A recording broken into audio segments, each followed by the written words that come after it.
Let's talk about a woman-owned company. We've talked about some male-owned companies and great men in trucking. Let's talk about a powerhouse trucking company that hauled produce out of Florida, owned by a woman in the 1960s.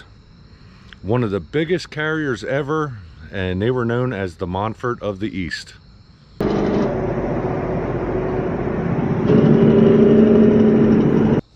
Hey everybody, we're going to be talking about Greenstein Trucking today. But before we do, let me get started the way I have the last couple videos, because we have a pretty cool video. And today, I'm actually wearing the boots. I'm not going to hold it up for you. Boom, these are my Brunt Marin boots that they offered to send to me. And I've worn them a couple times now. I really love them.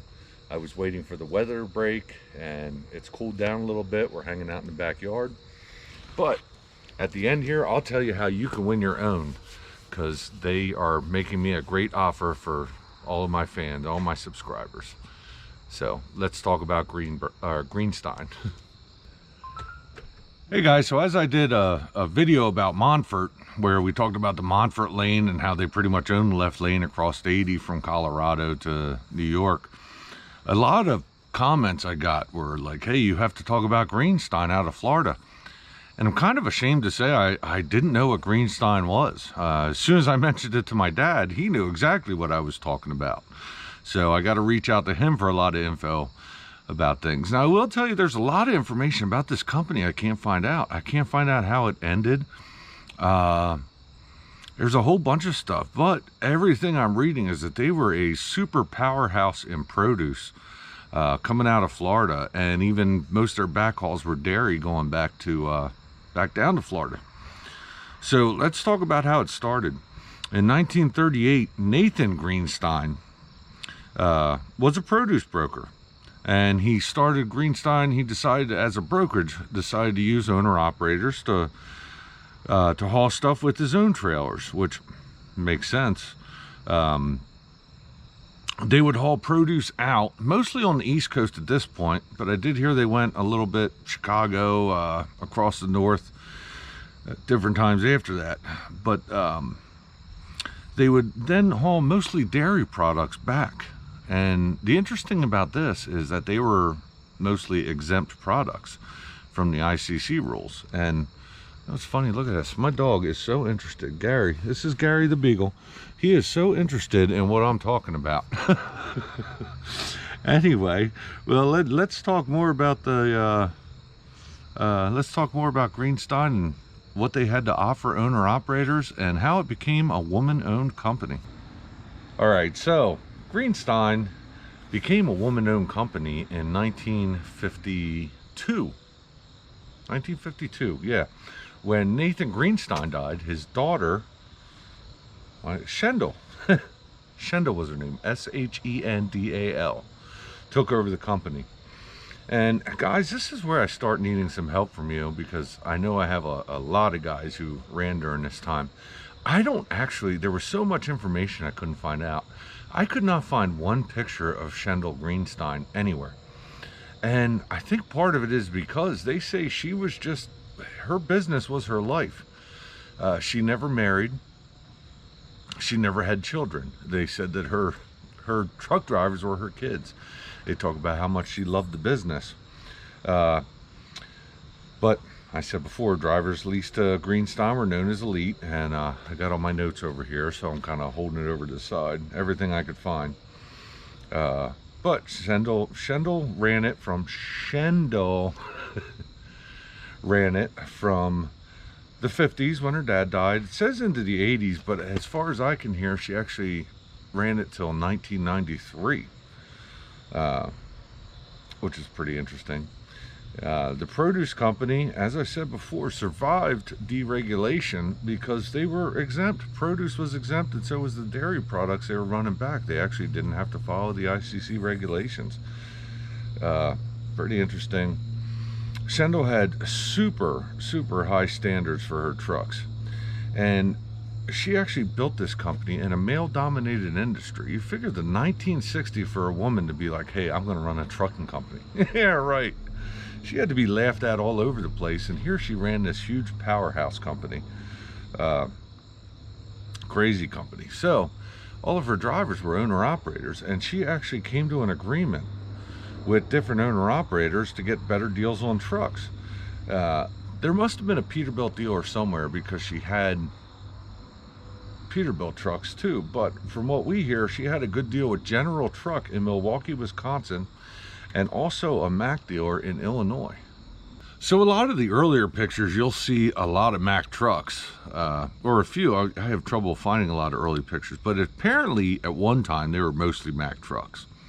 And then later on, you'll see Kenworth and Peterbilt.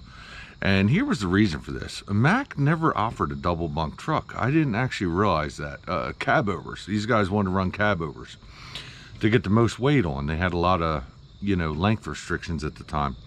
And that's why you see a lot of Pete and KWs later. Bigger bunks. They had a lot of teams, a lot of husband and wife teams, actually, which was fairly rare at that time. But I was actually shocked to learn that they were an all-owner-operator company. I'm actually leased to an all-owner-operator company. And as I was looking through pictures, I would have thought the Greenstein had their own trucks. And they didn't, as far as I know. Somebody tell me if I'm wrong. I could not find anything that said that they ever owned any of their own trucks. But part of their lease was, if you leased onto them, you had to have Greenstein written across the front in big block letters. And that's why I thought they were all company trucks, and that may have been great advertisement. I don't know of any other company that's ever done that. I'm sure there's some, maybe back in the day, but yeah, I just don't know of any. But the company-owned reefers, they were pulling company-owned reefers, and the way I understand, they were all stainless steel reefers. And the way that they attracted these owner-operators was with something called box rate. They did not get paid by the load, by the mile, by any. They got paid by every single box that was on there. Obviously, this incentivized drivers to put the most weight on they possibly could. And they were paid by each box separately based on the weight, where it went to, and its size. Almost like they were pulling a UPS trailer. Everything gets paid separate. And that was kind of how they attracted the elite owner-operators of the world. Well, guys, as I told you, there is a whole lot of stuff that I don't know. I'm really hoping to do a part 2 about this. I joined a Facebook group, but it's a private group. I didn't get approved yet, all about Greenstein, the history of Greenstein. I want to learn way more about it, and guys, please comment below and let me know about it. But here's what I do know. I've seen different things, not totally confirmed, that Shendal owned the company for 42 years and died in 1993. And if that's correct, it means she owned it right up till her death. Everything I heard about her is that her owner-operators were her babies, like she was all business all the time. But can you imagine what it's like to be a great woman like that?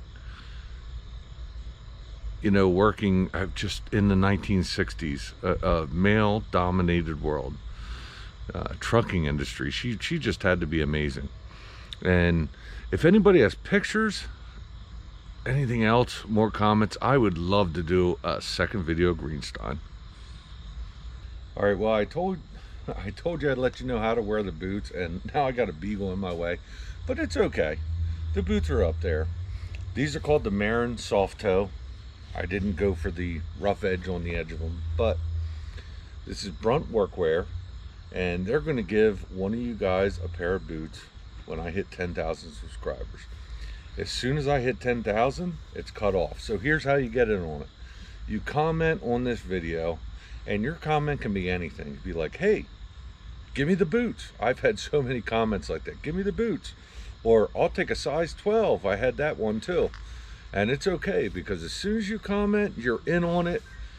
And I can't wait to do this. When it's all over, when we hit 10,000, we'll make a time to do a live event. I'll tell you about the boots. I'll tell you what I love about them, what I don't love about them. There's not much I don't think there's anything I don't love about them, but we'll go through that. And yeah, but anyway, guys, I really appreciate everything.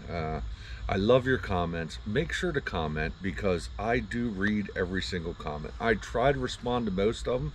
Some of them don't need responses, but I love all the comments. I do spend time every night reading every bit of them.